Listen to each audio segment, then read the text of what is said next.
Hello, welcome to the Lads Club. I'm with Brant Danger of the School of the West, which has an anti-white, a pro-white curriculum. There's too much anti-white curriculum out there. This is fighting the anti-white curriculum. Is that right? That's right. There's enough anti-white curriculums already. Yeah. I think that's easy. You could probably just Google curriculum or your local public school, and you'd probably find a lot. Unfortunately, so you're trying to combat that, right? So can you give me a little elevator pitch? Yeah, elevator pitch. So I started in public education in 2007. And when I started doing that, where I did my student teaching and where I started teaching, there was not a lot of anti-white focus, a lot of anti-white propaganda and anti-white textbooks. Also anti-white teachers or anti-white administration. That wasn't present where I was. And then as I got different jobs in different countries or different states, I saw more of a prevalence of that. And as I stayed in public school, I saw more anti-white material being adopted by school districts because you have to buy textbooks to fill in the role of servicing hundreds of kids at a time.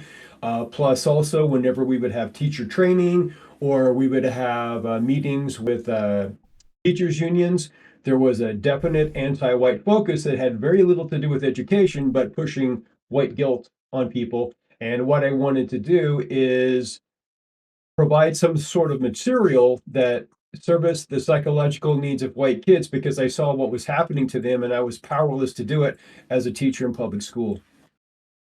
I feel for a lot of public teachers because I think there are many that want to do a good job, don't really believe in this stuff, but they're really boxed in. And certainly maybe they started the career, then things changed over time. It's a tough position to be in. Right. It's a fine line. You have a teeny tiny little bit of leeway in your classroom, depending upon the principal and depending upon the superintendent. You'll have a little bit more or less, but ultimately you're going to come up against a wall because I haven't been anywhere where it is completely for a white well-being, to use that term, if you're wanting to imbue the white kids with white well-being, just as you're supposed to imbue all the other non-white kids with a well-being for their people and their ethnicity, their history, etc. You can do that for all the non-whites, but you're not allowed to do that for the white kids because we live in the anti-white narrative, and that also dictates what we teach in schools. And I'll throw this out there real fast if people are wondering. Part of the problem of why anti-white ism has spread through public schools like wildfire is because our schools are completely feminized at this point. Mm. And when women take control of society and they have the gears of power, they don't necessarily defend the civilization that existed, that allowed them to exist and has built Western civilization all around the planet. They don't see that they belong to that. They have this this empathy to the point of where we'll just give everything away and that's the right thing to do, that's the moral thing to do. And you white kids need to realize how bad you were to everyone else. Now, whether that has anything to do with reality or not doesn't matter. If they are in control, they are going to set the standards of what you have to teach. Yeah, what I found too is it's the kind of woman who grabs power. Like I know women who are so upset about the anti-white stuff. There's a lot of great white female teachers like, hey, I don't believe in this. I know this isn't real history. I know it's twisted up. I mean, my mother was very good at combating the anti-white narrative. She was the one in the household that grounded me and would look through the textbooks. I mean, I was very lucky. I had a stay-at-home mom who was just aware of this stuff. But yeah, it definitely seems like I'm trying to be kind of diplomatic. The kind of woman who reaches for power is more than happy to throw her own people under the bus, little white children on the bus, whatever the case may be. And I don't know what that. I don't know if it's just a lust for power. I don't know if it's just they don't care. Right. It's a little bit of a mystery to me. Right. Well, I think what we're doing there is in order to understand all of this, we have to understand human psychology on a personal basis, and then we can extend that to groups and civilizations, races, etc. I think what we're seeing with the type of woman that you're talking about, which is not all of them, of course, in Yeah. education, is someone who feels a little bit less than the traditional white male, or what they think the white male has been over time. This all powerful figure, which has controlled everything magically. Somehow, the white males just stole everything from everyone else. And this modern feminism stands in opposition to white men. It's not about benefiting women. It might, at the end of the day, if there's a little bit of time left over, they might benefit women a little bit. But the main thrust of modern feminism is anti-white male. That's why when women are raped by Muslims in European countries and the white men want to stand up to that, they say, white men, you're being racist, piss off.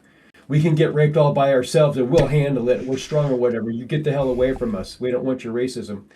So this type of woman that we're talking about here, she wants more power. She wants to control other people. She has this identity that she has developed around herself, and society has supported it, that she's the good person if she stands up against the white man, because in the anti-white narrative, the white man is evil. All you got to do is watch Star Wars movies and you see the white men, they're the bad guys. And everyone else, everything that's left over is the good You guys. mean the modern Star Wars, not the original?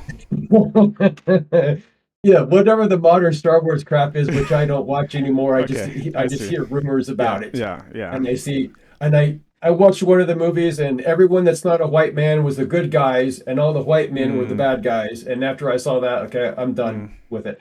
But this, the anti-white narrative informs this entertainment just like it does yeah. everything else in our society. So anyway, the reason I don't want to go off on a big tangent there, I'm just saying that part of the problem is this modern feminism, and it's a form of asymmetrical warfare. Like when you have two armies or two countries fighting, if one is much more powerful than the other one, the one that's weaker is going to result to subversion, guerrilla tactics, psychological warfare, whatever they can do. So women feeling like they're weaker, and you can even look to world Jewry fighting against Western civilization, the tactics they employ, that's what they've done. And there hasn't been anything in the way in public education in the United States to stop that. So it's just spread right on through. Yeah. You mentioned a lot of things where I think it makes it tough for us. I mean, things are getting better, and there's been a bit of there's more momentum for sure. Where okay, I mean, I don't have children. I hope to have children one day, but it is daunting the task of okay, I want to raise my children in a good environment, to be proud of their heritage, of who they are, so on and so forth. But it feels like at times, I don't think it feels like, it's kind of the reality. I mean, unless we don't have to base ourselves in feelings. Just look at Yeah. Netflix or whatever. You see, entertainment industry, the school curriculum, the school unions, the universities, all these institutions, and you put a child in, you raise a child in that environment, or even a woman who's just concerned about her basic security, or a man who's not really, he himself is maybe he's low T, maybe he just doesn't have a lot of security in life, whatever the case may be. It's like, yeah, Right. your will will naturally bend in that direction, and so you're like, I get commenters sometimes who are like, hey, I try to raise my kids well, and then they go off to college, or boom, they enter into adulthood, and like they're acting as if I'm the bad guy. It's these really heart-wrenching stories of just like, I just wanted to raise them well, and I even did things to, just from the anonymous commenters. I guess where I'm trying to go with this is like, obviously you're trying to combat that. How does one effectively do that in our modern age? Yeah, Okay. big question. So what you have to do is you have to give those children a sense of identity and a sense of peoplehood before they go off to college, or before they go into an environment where they're pulled away from the family and they are completely surrounded by people who have who are operating inside the anti-white narrative. and there's no pushback against that. And this kid can feel accepted by this group. And if they're a white kid that can say, yeah, we white people, we did bad things, and I'm friends with all these brown people now, and these brown people and these crazy women, they accept me now, and that makes me feel good. I'm part of this group. And I can turn on mommy and daddy and tell mommy and daddy how they were evil.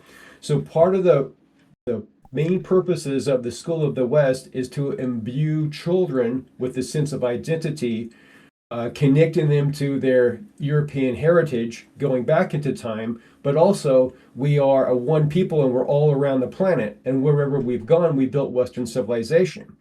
Western civilization is the civilization that functions better than all the other ones. That's why all these other people are trying to move into our civilization and take ownership of it and pretend like, it belongs to them. And not only is it important to give the kids a sense of identity, but it's critical now to let them know what the anti-white narrative is, what anti-whites are going to be foisting on them as far as propaganda goes. And if they can identify anti-white propaganda when they see it, if you teach the kids to do that when they're young, then the anti-white propaganda will backfire because mommy and daddy tells me this is what you're going to see in commercials, this is what you're going to see in entertainment. Your teachers might tell you this. Non-whites might try to do this to you, outside if you're in an unsafe place. So when those events happen to those kids, and they'll say, "Mommy and Daddy was right. That is the anti-white narrative. That's an anti-white. I've learned about this," and then it doesn't affect them that way. But these kids, like the ones you're talking about, those parents didn't know how to raise those kids to be aware of what anti-whiteism was. A lot of people, even now, I don't know if they have their heads up their butts or they're living in the ground or what the hell's going on, because it's like they're surprised. And there's going to be a lot of people, and I know that you know people like this, where you try and bring this information to them and they don't want to hear it. They've already decided that they have a certain morality and they're telling themselves that they're a good person in their morality and the civil rights era was the greatest era of all time. And they have all of these fantasies that they've been told to believe. So you can't reach those people. They've already just decided what's going on. But our kids are extremely important. So we have to get to them with the positive messaging first. I really agree with that. I think most of it is just instilling like just a healthy pride. That seems to be most of the bad. Unfortunately, that for a lot of people, that's already like a lost cause, or they've kind of given up on that. But if you obviously start early and it's consistent and it's positive and they have good associations with their ethnic heritage, their racial heritage, their identity, whatever the case may be. And then to add on top of that is sort of the education around the anti-whiteism, which is like, it's an old thing really, but it's obviously intensified over the last, as you mentioned, really the teens were really like the ramp up. And then the summer of love of 2020 was the There was a lot of love. Was a lot of love. Was the love fest, but was I kind of lost my train of thought there. But yeah, I think the positiveness is the core. And then it's almost like outside the core, then it's like, okay, people are going to really challenge they're going to be threatened by your sense of pride.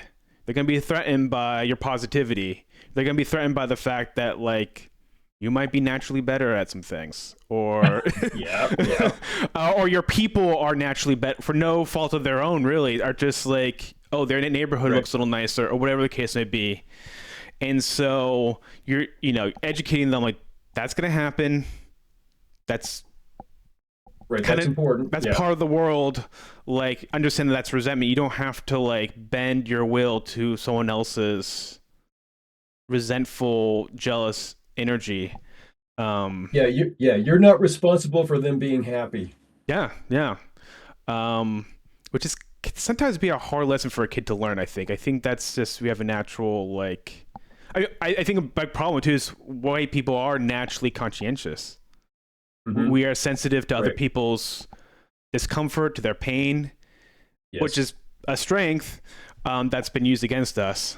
Um, Right. Well, I would say to define that even more, we are more sensitive to people's pain because it helped us survive through the last glacial maximum.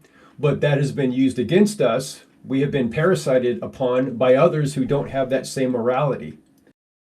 Now that they're inside of all of our societies everywhere, it's like it's an Achilles heel for the white race. They haven't developed a way to combat that yet. And those of us that have autistically stood up and said, "Wait, this is a bunch of bullshit. Stop doing this." They just say, "Oh, you're just racist." So we have to have the tools to combat that intelligently through proper argumentation and vocabulary, etc. And those tools haven't been around for very long. And to go up on the tangent just a little bit more, the way that it used to look is people said, well, I know what's going on. This is bad. White people need to stand up for themselves just like everybody else does. So what does it look like to stand up for white people?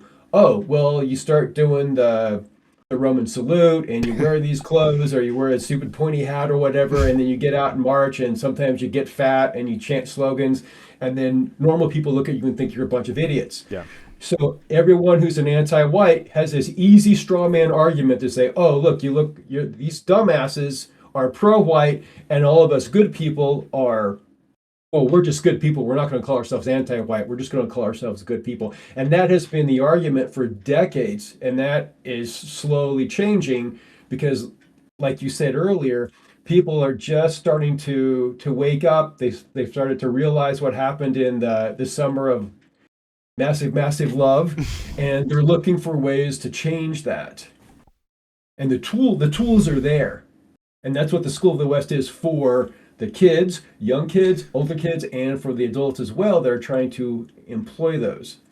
Now, one question I wanted to ask you was, are you ever concerned about like the preacher's daughter effect, where you get a parent who's like so anxious about this anti-white stuff that, and they kind of like are a little too um hovering or a little too anxious, and then the kid Right. rebels, right? Right. um Well, yeah, so there's been examples of that. There was Ernst Zundel and what's his face? I can't remember his name. He used to teach physics. He was back east. Famous guy. He's dead now. And their kids turned out being anti-white. hmm, And these are supposedly some of the most pro-white people on the planet. hmm. So I think what was happening is, so this is, I'm glad you brought that up because this is a distinction that people need to understand. There is a major difference between pro-white or working for white well-being, I should say, and attacking everyone who's non-white or attacking people that are anti-white. It's not exactly the same thing. So if you're bringing up your kids to have a positive identity and to embrace white well-being, that doesn't go against black well-being or Chinese well-being or Hispanic well-being or anything else. It has, strangely, it has nothing to do with that. Absolutely nothing to do with that. White well-being is just about white people. It is nothing else. It's not for or against anything else. Now, people might be thinking like, well, what the hell are you talking about? We live with all these other people. You can't just have white well-being. Well, the message that I try to get across is we have to take care of our own people. We have to place our own people first in our own countries and take care of ourselves. That doesn't necessarily mean attacking other people. Now, down the line, of course, we can see that in a lot of our countries, they're on a collision course because you cannot force all of these multiracial, multicultural societies crammed in with each other. It always leads to a racial and cultural arms race, and then you have conflict, and there is going to be a buttload of conflict. But that's going to come down the line. And if you want to have any chance at all of coming through this on the other side, only individuals who identify as a people are going to be able to come through and carve out territory and lives for themselves. And everyone deserves to have that. Everyone deserves to be loved. Everyone deserves to grow up in a society built by their people, for their people. But that's been denied to white people. It's not denied to anyone else. It's denied only to white people. That's why I'm trying to imbue these kids with white well-being. So you raise the kids with a positive identity. You don't necessarily attack the other ones, These kids can grow up and they can decide what they want to do down the line. Do you want to live side by side with all non-whites in your country? Do you want to carve out your own territory? Do you want to deport them? Okay. It's going to be up to you to decide what to do. But if you're not a people, you cannot do anything. And I want to say one more thing too, because I might forget, and this is important. Now I'm going to talk about Jews for a second, not in a positive or negative way. I know people like to talk about Jews a lot. And when I'm talking about Jews here, I'm talking about organized world Jewry. I'm not talking about all Jews, of course.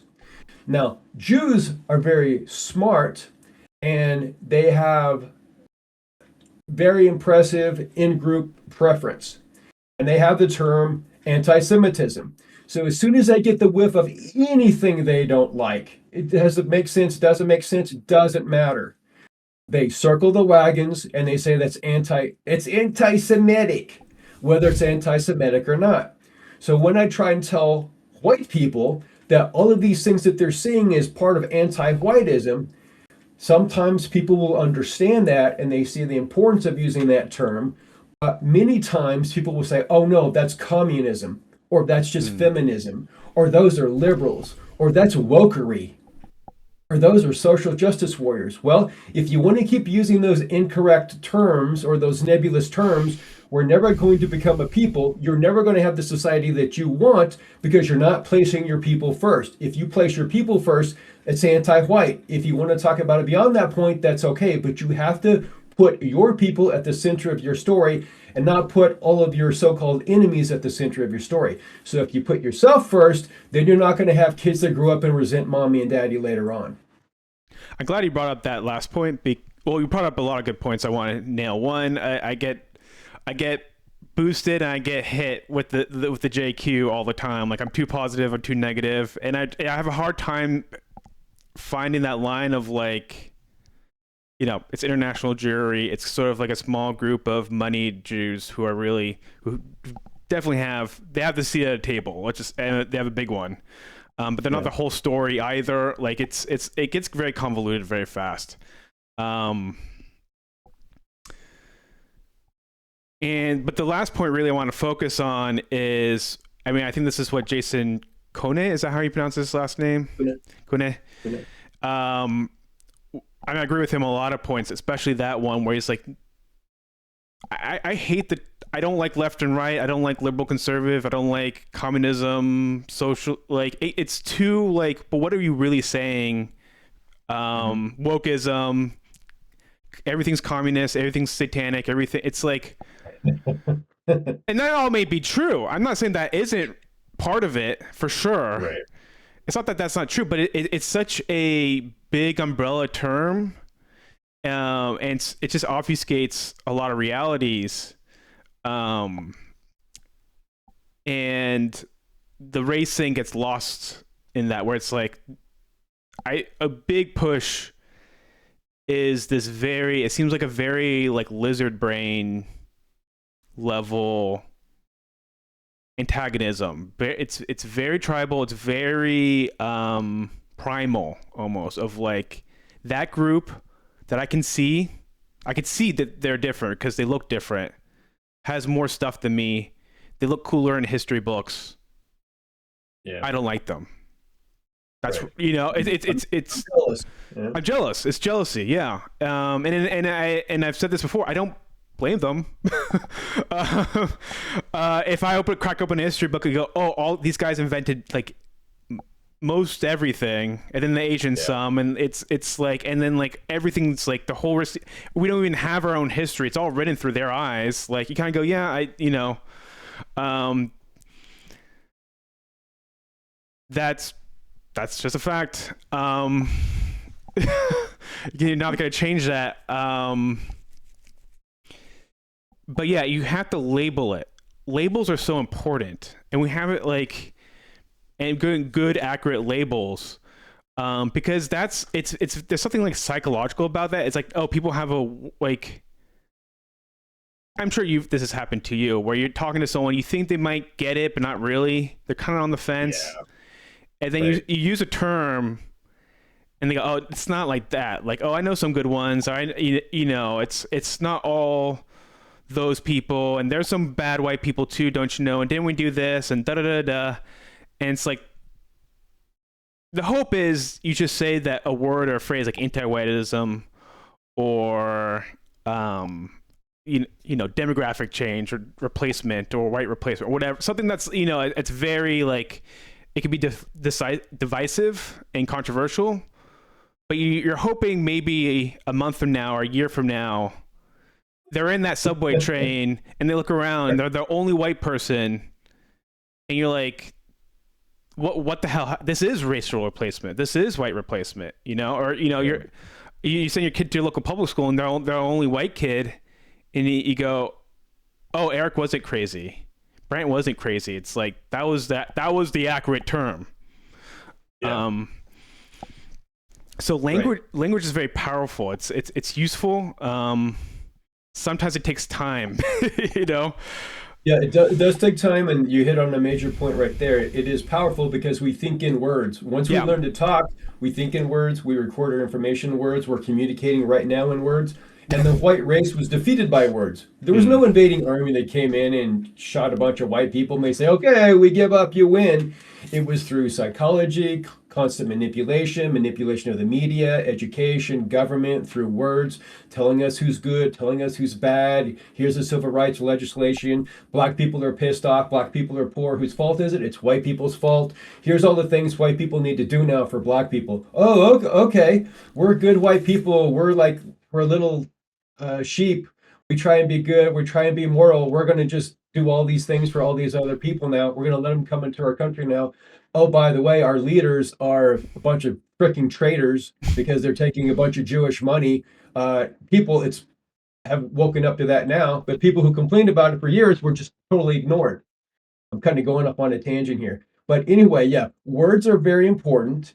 And if we can get our people to adopt the terminology of, hey, that's anti-white, and under the umbrella of anti-white, if you want to say what flavor of anti-whiteism, sure, you can have that discussion, but you have to understand it's anti-white first, and you have to be brave enough to realize that it is racial. It's not anything else. Like in the UK, it's a two-tier justice system. No, it's not.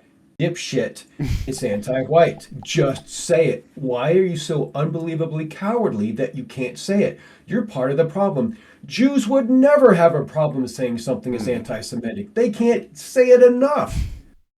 And when I try to point out the things that Jews do that enable them to be a people, and that's fine that they're a people. I hope that they get to be a people forever. They've established this evolutionary group strategy to keep themselves as a people, keep them tight and cohesive through thousands of years, living in other people's countries constantly, and they've been able to do it because they put themselves first. Now, from our point of view, they can be horrible, hateful parasites who think that they're God's gift to the planet and everyone else deserves or exists here to serve them.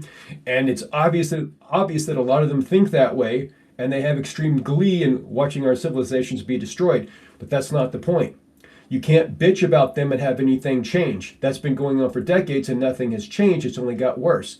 So if you are an athlete or you're on a sports team and there's another team or athlete that keeps kicking your ass and you don't adopt what they're doing, you're stupid. So white people need to understand that we have no group evolutionary strategy at this point because we've been so successful for so long, and our societies have become, feminized, fat, dumb, and lazy, that we've just been run over. And those of us that have stood up, there hasn't been enough of us yet. We haven't had any control of power. We don't control the media, the money, etc. So we're all these little voices in the dark, but we're getting stronger because the truth is on our side, and things are bad enough that other people are starting to pay attention. They're starting to look. And over the past few years, I've started seeing people use anti-white and anti-Whiteism and biospirit and anti-white narrative, the terms that the group that I come from, Jason's group, we use those because they make sense. And when they make sense to other people, they start getting adopted as well. Yeah, because we've really been taught to be as racially unconscious or like the opposite, sort of orthophobic. xenophilia, whatever fancy schmancy Greek words you want to use, but like, yeah, like white people are bad, or they're a problem, or they're guilty of crimes of history. They shouldn't group up. That's the worst thing in the world. That's pointy hats. That's forbidden plus signs. That's whatever. Um, that's you know, they always had that like scary music, don't, when Right. they um but when they do it, it's awesome. We actually need to go over there and help them and give da da da. Right. So it's in a way it's natural, so this should be an easy like light switch to flip on. Um, but there's just a lot of baggage for Right. people, Well, for the adults who aren't raised in that way. right. So white people need to give themselves permission before they do something different that they see society doing. A lot of people are very group oriented. They're like, I'll use the term cattle, and I'm not meaning that as an insult. Most people are very, very sociable creatures, some more so than others.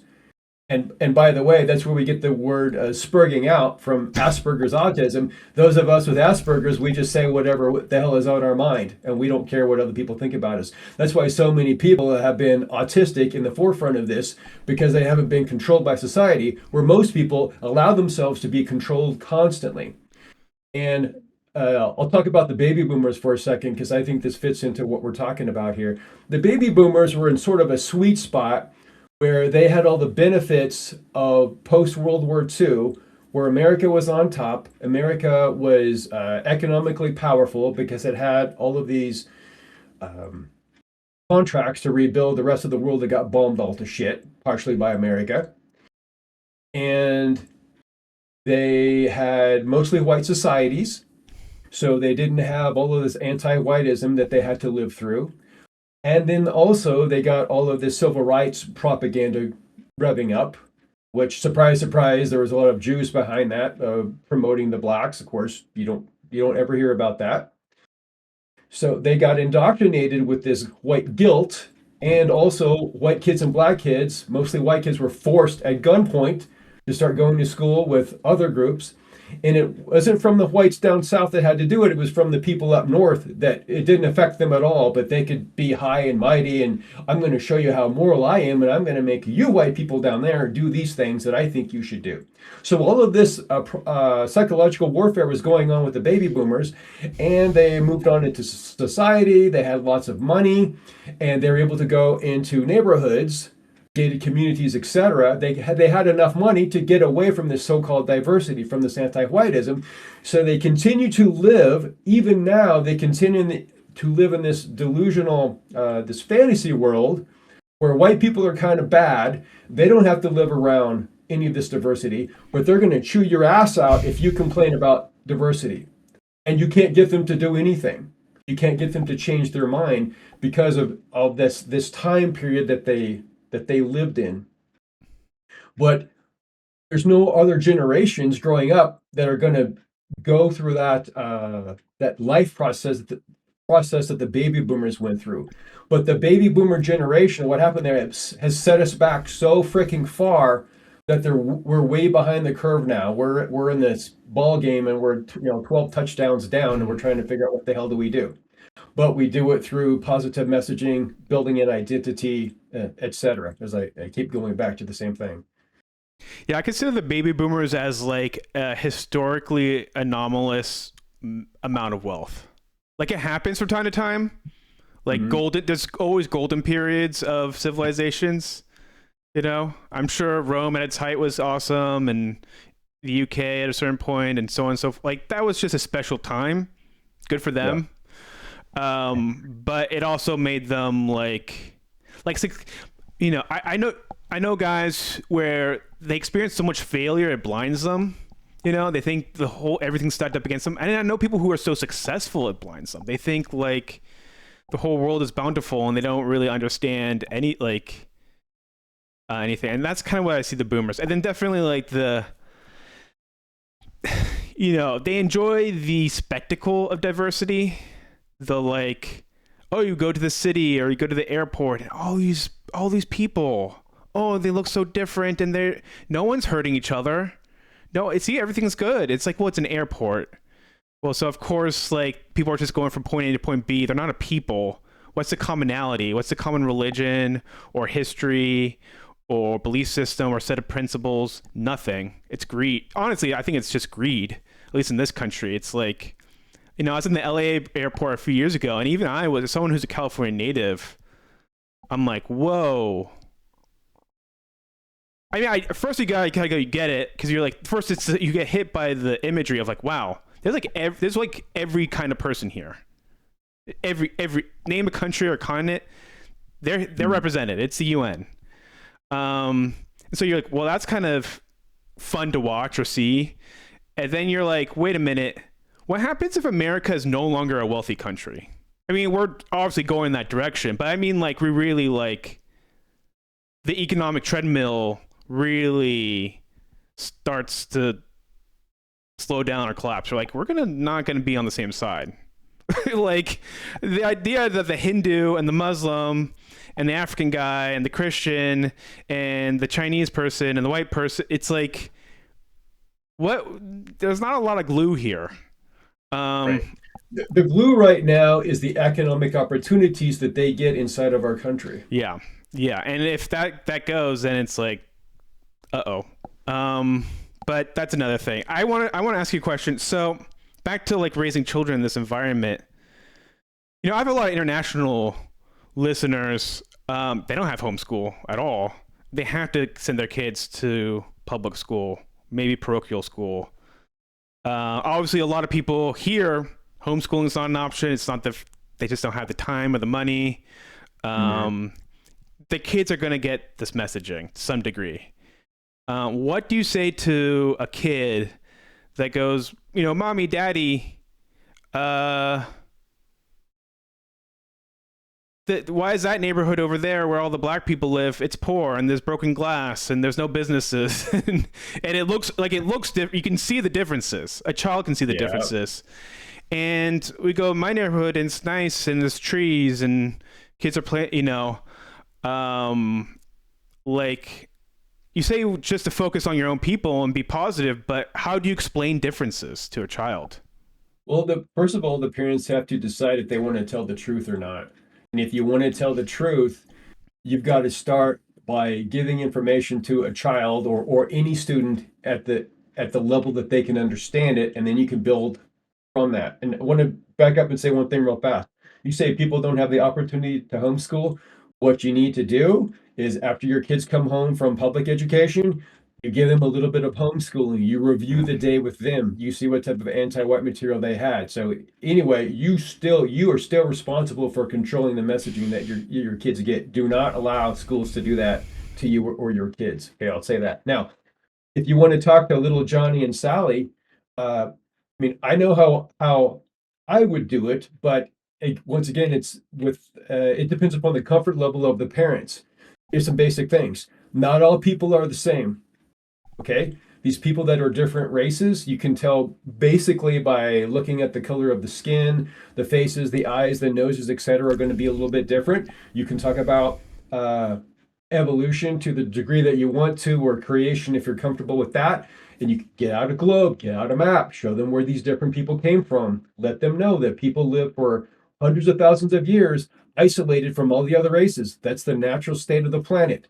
And only in the last tiny amount of time have people started to get mixed up as they were brought to different places or they were moved to different places, etc. And people have different biospirits. So biospirit is a term that we use that refers to the racial instincts of a people. And so they're going to organize differently, they're going to talk differently, they're going to have different propensities towards violence, discipline, organization, creativity, exploration, etc. And as long as you're comfortable with it and the child is understanding, you can continue to give them more information, and it doesn't have to be negative towards other races. And you can be proud of telling your kid, look around you every day, everywhere you go. Almost every single thing you see, our people invented that. We made that. Other people get to use that, but we made that. And the reason that we were able to make that is because our societies work so well that some people didn't have to do farming. They didn't have to try and stay alive like other races do. They were allowed to just be specialists and scientists, and they were really smart and they could go invent things for us because the rest of us took care of everything for them because the white societies work so well. That doesn't mean that you go to school and you go up to John Aquarius and Latasha and start telling them that their societies suck. So you have to figure out how you're going to get that messaging to your kids. And your kids might have lots of friends, like I did growing up, lots of black friends, Mexican friends, like all sorts of stuff. That's not the issue. Okay. The issue is letting the white kids understand where they came from, who their people are, because they're never going to be told that in school. To all of these kids, it's like these things just existed somewhere. All of these things that are man-made, they just existed, and most of it somehow white people magically stole that from everyone else. Like, what the hell does that mean? But kids are going to believe that. Kids are going to believe their teachers, and if you as a parent, if you don't interject in that nonsense, they're going to grow up believing that. So you've got to give them the positive identity early on as fast as you can. If the kids bring home textbooks, workbooks, etc., go through that. Talk to your kids. What are they discussing in school? Are they reading stories in English class or language class where it's a story about this kid who comes over from Guatemala and it's a big struggle and her family's sad and the president wants to send them out of the country, but they get to stay in the country and it's a happy ending because all these families of Guatemalans living there now. So if that's being presented to your kid, you have to interject and say, look, honey, this is why you're reading stories about Guatemalans coming into the United States. And this is going to be difficult because the anti-whites are very clever and they're very subtle. And it's hard if you're not a teacher, if you're not used to this, you may not know how to talk to your kids about it, but you've just got to start doing it. I never read Campus Saints, but I've read little excerpts and whatnot. And one of the things is like little scenes of little children, writing like letters to migrants. I hope you make it safe and these things like that. It's like, it's such a subtle thing, subtle or not, and not subtle. It's like, oh, we're just being a good neighborly sort of Christian oriented. And it's just like, but you're already setting up. Right. Okay. So I want to. Yeah. Go ahead. Yeah. I don't have a question. I'm just, you can okay. respond. Yeah. So that's a good point. Yeah. Our kids and our women and our beta males have been manipulated over time where they're setting up in this anti-white narrative where if you are a good person, you're going to be helping all the rest of the world come into the United States. Because if we're prosperous and we're good people, and if you care about all these other people, all these billions of people, you're going to bring them into your country. And if you don't do that, you're a racist piece of shit. You don't want to be a racist piece of shit, do you? So the way that I would approach this with kids is say, look, would you be okay with a bunch of people coming and living in your bedroom if I told you that these kids have to live in your bedroom? No. What about if someone told us that we have to take a bunch of people into our house? Would that be okay? No, that's not okay. And if they say it is okay, you can talk about this at any point. What if they start putting a bunch of people on our street or right across the street, or they're camping out in the front yard, or the state or the school or whatever? You can expand this as they understand this. And the approach that I come up with is that, look, everyone deserves to have their own societies that they built for themselves. They had the know-how, they put in the effort, they evolved to do this. They built the societies that work very well for themselves because it reflects their biospirit.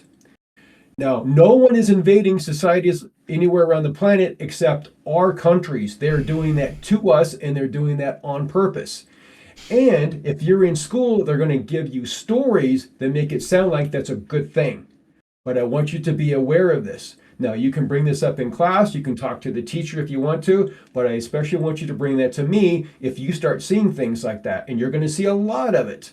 Now, at this point, if I know the kid's going to understand further, I can start talking about the anti-white narrative. If they can't understand beyond that point, I would leave it at that. But I would imbue them with the fact that it's completely appropriate for people to have their own societies and not be invaded by other people, whether that's a military invasion or it's a very slow trickling invasion because you're taking away someone's home. Yeah, and I always feel like we need to channel our instincts for charity one back to our own people. Like these are not bad instincts, as like to return to a previous point. This helped us survive. And I wouldn't want someone to become totally cold and withholding. It's just like it needs to be channeled properly. Um, there's refugees coming from South Africa. I've worked with them a little bit. Sometimes it is hard too because they are so hardworking and like smart and like industrious that like you help them out the little and they kind of they're off to the races. Unlike Somalis who are like they're perma like they could barely chew food by themselves. Like they can like like they will always need assistance. Right. I don't know if there's a good. I mean, obviously, if I had children, I would be like, these are you want to help someone, help someone that looks like you. Here in the Northeast, we have a lot of we have a drug problem crisis here. We have people who have been displaced by the beauty of diversity. We have people who, really refugees from South Africa. We might even be getting migrants, refugees from other white countries. I mean, if things keep going that direction, we don't know yet. So it's almost like taking those good instincts and channeling in the right direction, I think too. I almost feel like, so I grew up in a very Chinese area of California, and all the Chinese, almost, I don't think I knew a single Chinese kid who didn't go to Chinese school. So they go to public school, and then on Saturdays or Sundays they go to, or usually during the week, might be a couple of days during the week, they go to Chinese school. I have no idea what they learned there. I mean, obviously Chinese language, presumably history, and probably a little bit of identity. And it almost feels like we need our own, like, homeschool is not going to be right for everyone for a lot of reasons. Yeah. It may not even be available to you legally. But, yeah, I mean, we'll almost need, like, I know, obviously the best thing to get is from the parents, is, like, that daily check-in after school, what have you. But sometimes it's good to get it from like a group where so it's not just like they can't do the whole like, well, my daddy's a racist. Yeah. It's like it's that previous problem I was mentioning before of like you might be right, but people interpret the truth sort of socially through like a consensus filter. Is it okay to believe this even though it's the truth? Is it okay to think this and say it? Yeah. And well, see, yeah, that's why I tell people don't. Sorry, Yeah, don't use I tell people don't use the word racist. A lot of the terms like communist and woke and everything else, these are terms that anti-whites have told us to use. They've made these terms, they've minted these terms, they own the definitions, the copyrights on these terms, and so our people keep using them. I say, God damn it, quit saying racist. And when someone calls you racist, you say, stop right there. Don't ever use that term. That's an anti-white slur. If you want to have an argument with me, if you have a point, we can do that. We can talk about why you are anti-white, what your problem is, but you're never going to call me that again. Now, if white people would start doing this, it was help to turn things around. But some whites will say, yeah, we'll just own the term racist. That's right, because they're all racist. Well, yeah, I see what you're saying there, but you're still using the term that they have told you to use. And once again, talking about Jews don't employ those stupid tactics. Jews just look out what's best for them, and then everything else is anti-Semitic, whether it's anti-Semitic or not. We know they're absolutely ridiculous. If you look at the ADL's website, everything is a hate symbol against them. Yeah. But they are freaking effective. And if they say that they're God's chosen people, they don't give a shit if you say that they're not. They only care that what they believe. That's the only thing that matters. We could say that they're pieces of crap. They don't care. And they're right in that respect.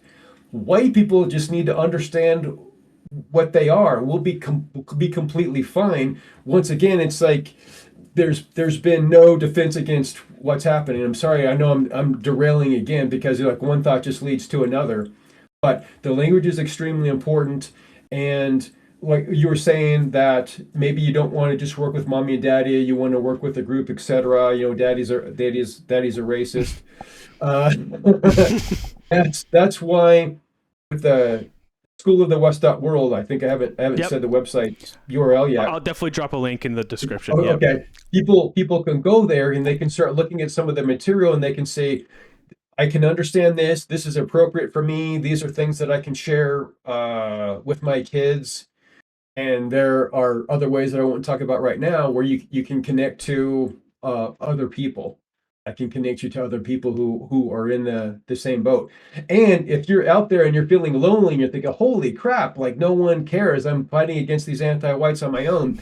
There's hundreds of thousands of white people just in the United States that feel the same way as you, but I'll put myself in this group right now. We're all isolated because we're not allowed to speak up because you get punished where you are if you stand up and you speak up. And you don't know if all these other people around you are going to be accepting of what you have to say. Even though it may be the truth, once again, they haven't given themselves permission to think that way yet because they look to the rest of society to tell them what they can say and what they can think. And women are more susceptible to that. That's why we have more of our women in this category as opposed to men. Yeah, I mean, I definitely think it's a bit of a man's job to right the ship a little, because we are the braver sex. That's what we're expected to do. We fight the wars. That's just what it is, and that's our nature. You don't make any money from this. I mean, I see a PayPal link. There's donations. Right. You just this is pure. This is driven by pure love of your people, which is good. Have you ever thought about like a program or of your own of like teaching parents or like-minded people? It'd be like a 6-week course or something like that, or consulting or whatever, because I think it would do. I mean, one, I'm sure you want to generate some income, but two, sometimes it wouldn't have to be a lot of money. Sometimes adding a little dollar to something, like it shows like this is a real thing. This has value. You don't have to nickel and dime people. But I think importantly too, there's a real powerful effect of getting people together and being like, you're not crazy, and you're not the only one. There's other parents out there who don't like this stuff, who want to keep their kids safe from this stuff. Maybe I'm thinking of that like in between spaces, like they don't want to homeschool. Maybe they can't homeschool. They're not capable. Maybe it's a single parent. Maybe it's just both parents work. Legally, it's troublesome. But they know this stuff is tough to deal with. They need help, and they want the tools. I don't know. I'm kind of just like laying that on your lap and whatever. I think one of the reasons. I mean, obviously, I'm interested in talking to you personally, and what you're doing, I think is great. I think a lot of what we're doing right now is like building infrastructure. Right. Yeah. It's building what Woodland. I don't know if you know the guy Woodlander, but he's the guy in the UK. He's kind of like the return to the land of the UK. Yeah, I've never talked to him, but I've heard some of the streams. Yeah. I follow. He's really into like parallel societies, and I think that's what you're doing. I think that's what Eric Arvold is doing. I think what Woodlander's doing is like, we just need a little bit of separation. We need our own infrastructure that we could plug into. I totally agree, and I expect at some point programs like that will be developed. I'm pretty busy with working full time besides doing this, and the website's been up for 5 years, 5.5 years now, and I do work with homeschooling groups, usually about 15 to 20 weekends per year. I'll do some lessons. Usually I'll do it on Saturdays or something. Over the past year, I did that with a Return to the Land group. And I've talked to some different groups in person last spring. Nothing's been set up yet. And Orval, after the stream that I did with him, he asked me about helping him set up curriculum for like a maybe a week long summer camp Yeah. in Arkansas. But there's other things, there's other logistics and money, et cetera, that would have to come into play first before we would do something like that. So there are some things going on in the background from time to time, stuttering and stopping and slowly moving along. Yeah. But the pieces have to fall Yep. into place first. But I think it'll happen. If I had $1 billion tomorrow, I could start making some of this stuff happen. But for now, myself and then also the volunteers that put together material for the site, we're doing the best that we can with the time that we have, and also people donate a bit here and there over time, which allows me to pay for all the licensing for all the different things that I use to keep the site going. So it's not like I'm not losing money on it, which is fine, and I don't mind spending time on it. I'm a very stubborn person, and when I started the site, it was not only was it to help kids, but it was also out of spite of friends that I've had that I tried to talk to, and they completely ignored me. And I thought, well, screw you, I'll show you. Like you don't believe me, or you don't think I'm not going to do anything? I'm making this for my people. You can sit around and do nothing. I don't care. And I can see other people bitching and moaning and arguing and trying to get donations and not doing a damn thing and just trying to get rich. I don't give a shit about those people. I'm doing stuff for my people because that's the right thing to do. And I'm in a position, because of whatever experience I've had in my past, where I can bring all of this stuff together and I can make this for them. And I'm going to continue to do it. And it doesn't matter how many times I get attacked or criticized by other people, by anti-whites. I couldn't care less, because you're in the wrong, and you're trying to harm my people if you're trying to attack what I'm doing. So, as you mentioned before, as people are becoming more conscious of this, I think that these connections are slowly being made. It's almost like we're raising ourselves by our bootstraps at this point, because we don't have the infrastructure, the power, and the money. So we have to slowly build it up. And I think once we get enough of our nodes built up, we can start making connections, and then these parallel societies will kick into a higher gear.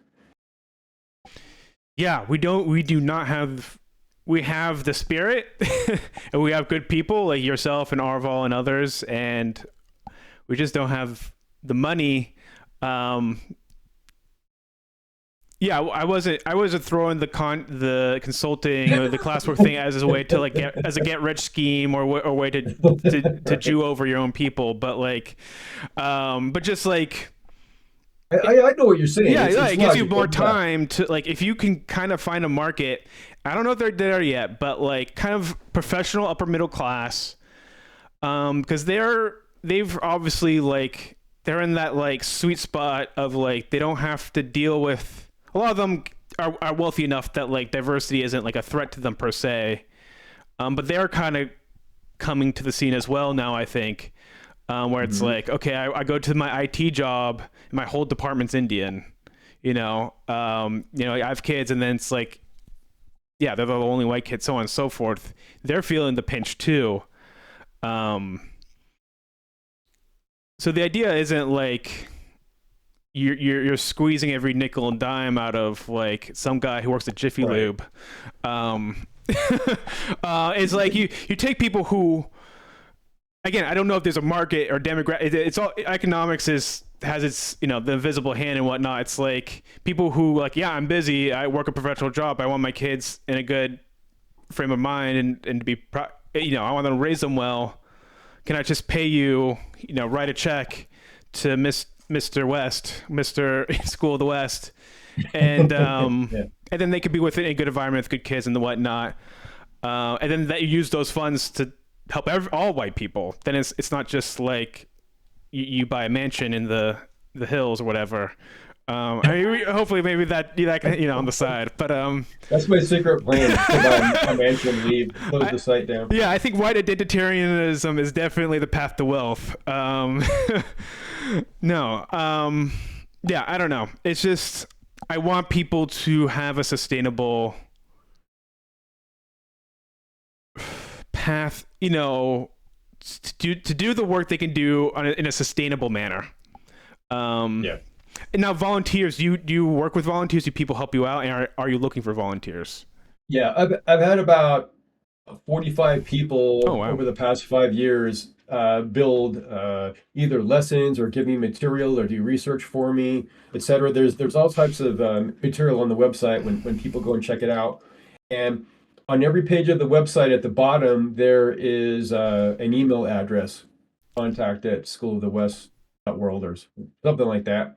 And I always respond to those. So I'm always looking for people who have a background in some form of education or who have a passion for some type of home economics or working on vehicles or a skill or a trade or something that you would want to teach kids about. Do you do artwork? There's all sorts of stuff on there because this is not under the jurisdiction of a state level, so we don't have standards that we have to stick to. It's just that if it's something that I think is positive and will help our people, it's not going out and attacking other people. I'll put it on the site.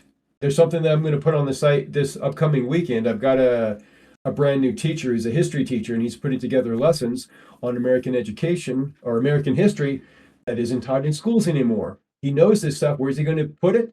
People can Mm. put it on YouTube channels, but you can also put it on School of the West, where it's going to be in one location. So people who have any type of skills or interests or passions that they would like to share, you can contact me by looking at the website and writing to me, and we can talk about putting something on there. And it seems like you're already working with other homeschool groups. Obviously, Return to Land, and it seems like it's something that you're consistently doing. I mean, you said 15, 20 weekends out of the year. Yeah.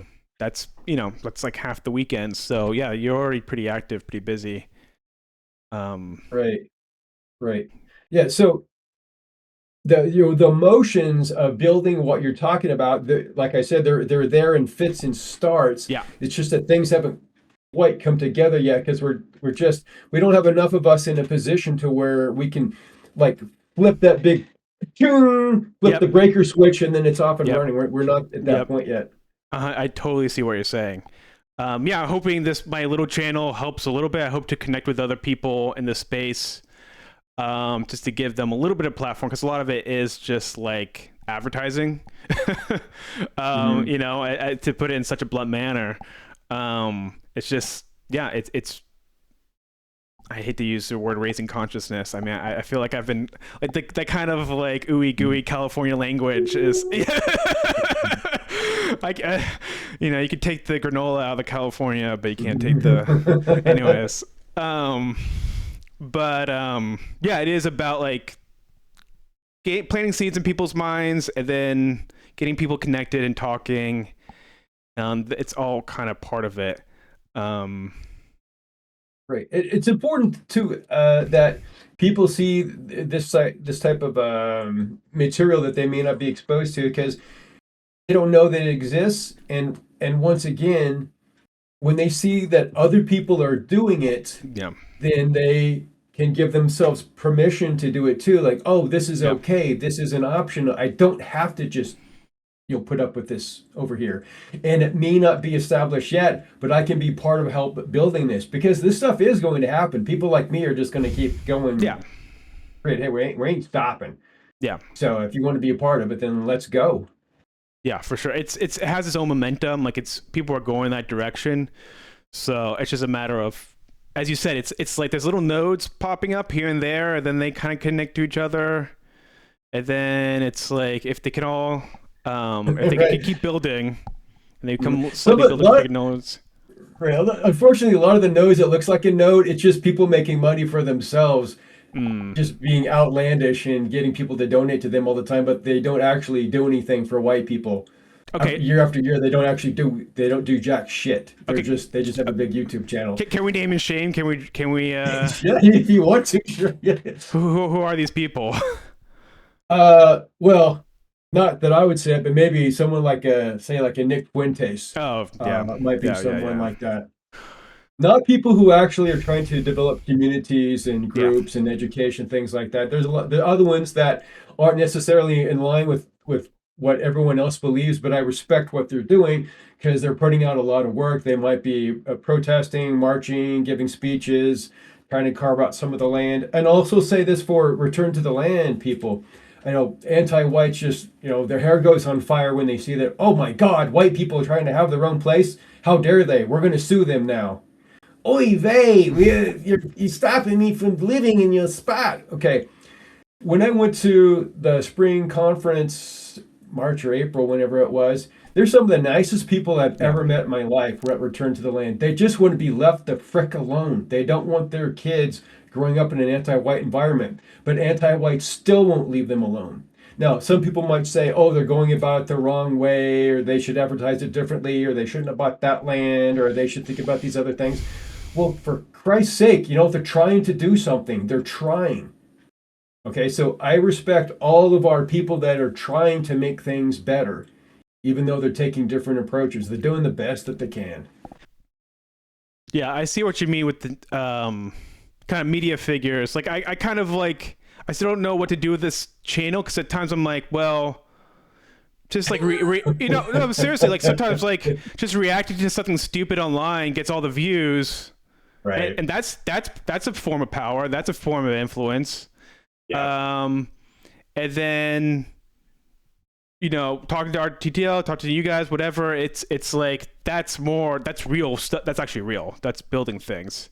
Yeah. And I think it's sort of all like, yeah, you gotta do more than just watch memes or like funny little clips or rage bait online. That's not Yeah. the sort like. It's useful and it's not like it can't be so much that paralyzes you that like you don't do anything, you're just kind of screaming at your cell phone. But